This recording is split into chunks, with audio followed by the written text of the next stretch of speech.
تو یہ جوانی کا وہ حصہ ہے کہ جس میں آج ہم یہ دیکھتے ہیں تقریباً یہ گزشتہ 15-20 سالوں میں نوجوانوں کے لیے جو ایک ڈوز آئی ہے اور ایک فوج آئی ہے موٹیویشنل سپیکرز کی کہ سوشل میڈیا کے اس طوفان میں موٹیویشنل سپیکرز کی، کیونکہ ایک سپیکر کامیاب ہو گیا تو اب سب نے سمجھ لیا کہ ہم اب موٹیویشنل سپیکر ہیں اور وہ طرح طرح سے لوگوں کی موٹیویشن کرنے لگ گئے، جیسے عقل سے پیدل موٹیویشنل سپیکر اور ویسے ہی ان سے لینے والے موٹیویٹڈ لوگ، جیسی روح ویسے فرشتے، جہنمی روح ہے جہنم کے فرشتے آئیں گے،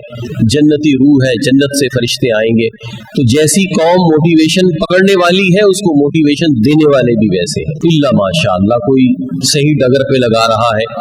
لیکن 95% آپ یہ دیکھیں گے کہ بس یہ لگے ہوئے ہیں ان کو کہ بس مال کما لو مال کما لو مال کما لو، ای کامرس میں کام کرنے کا یہ طریقہ، یہاں کام کرنے کا یہ طریقہ، کام کام کام، اس میں اللہ تبارک و تعالی نے رزق کو، مال کو کمانے سے منع نہیں کیا، لیکن اس مال کی طرف، اس کمائی کی طرف کسی کو اتنا موٹیویٹ کر دینا اور اتنا موٹیویٹ ہو جانا کہ بندہ رزق کے پیچھے اتنا بھاگے کہ رازق کو بھول جائے، رزق کے لیے، حصول رزق کے لیے ایسی موٹیویشن کہ جس میں رازق کا تصور نہ ہو، یہ انسان کے لیے ہلاکت کا پیغام ہے، موٹیویشن نہیں ہے۔ وہ لوگ جو رزق کی تلاش میں بندے کو رازق کو یاد رکھنے کا معاملہ بھی کرتے ہیں، حقیقتاً موٹیویشن وہ ہے۔ تو اس لیے ہمارا نوجوان مٹھی بند کیے ہوئے حصول مال کے لیے بھاگ رہا ہے، کوئی ایک کامیاب ہو گیا کسی ایک کام میں تو سب کے سب اب اسی میں لگے ہوئے ہیں۔ ملتان میں کسی حافظ نے سون حلوہ بنا لیا، وہ کامیاب ہو گیا، اب ملتان میں اتنے حافظ ہو یا نہ ہو لیکن کثیر تعداد میں حافظ سون حلوے والے لازمی موجود ہیں، یعنی ایک چیز کو ایک نے پکڑا تو سب اسی طرف چلتی ہے۔ یہ قوم ڈاکٹر بننے کے لیے نکلتی ہے تو آپ دیکھیے جب وہ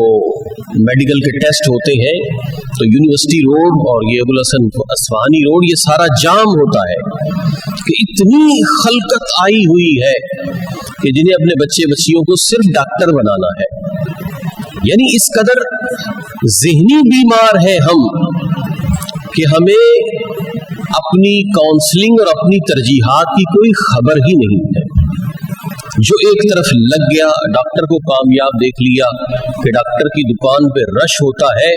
تو اب ہر کسی کو اپنے بچے کو ڈاکٹر بنانا ہے، اپنی بچی کو ڈاکٹر بنانا ہے، اور کوئی دنیا میں فیلڈ بچی ہی نہیں ہے جیسے۔ تو یہ بتانے کا مقصد یہ ہے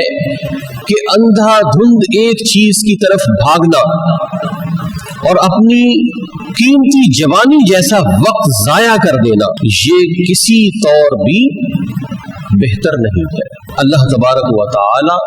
نے بندے کو اس کی ایک جوانی کا وقت دیا ہے کہ اس میں وہ اپنی زندگی کو سنوارے۔ حضرت ابو طیب شافعی رحمۃ اللہ تعالی علیہ، آپ تقریباً 100 سال کی عمر میں تھے لیکن اعضاء بالکل تندرست، جوانوں کی طرح چلتے پھرتے، تو لوگ آپ سے پوچھتے کہ یہ کیا وجہ ہے کہ آپ 100 سال کے ہو رہے ہیں لیکن آپ بالکل جوانوں کی طرح ہیں؟ تو آپ یہ فرماتے کہ میں نے اپنی جوانی کو گناہوں میں ضائع نہیں کیا، میں نے اپنی جوانی کو اللہ کی نافرمانی میں برباد نہیں کیا، تو اللہ تبارک و تعالی نے بڑھاپے میں بھی میری قوت کو سلامت رکھا ہے۔ اب ہم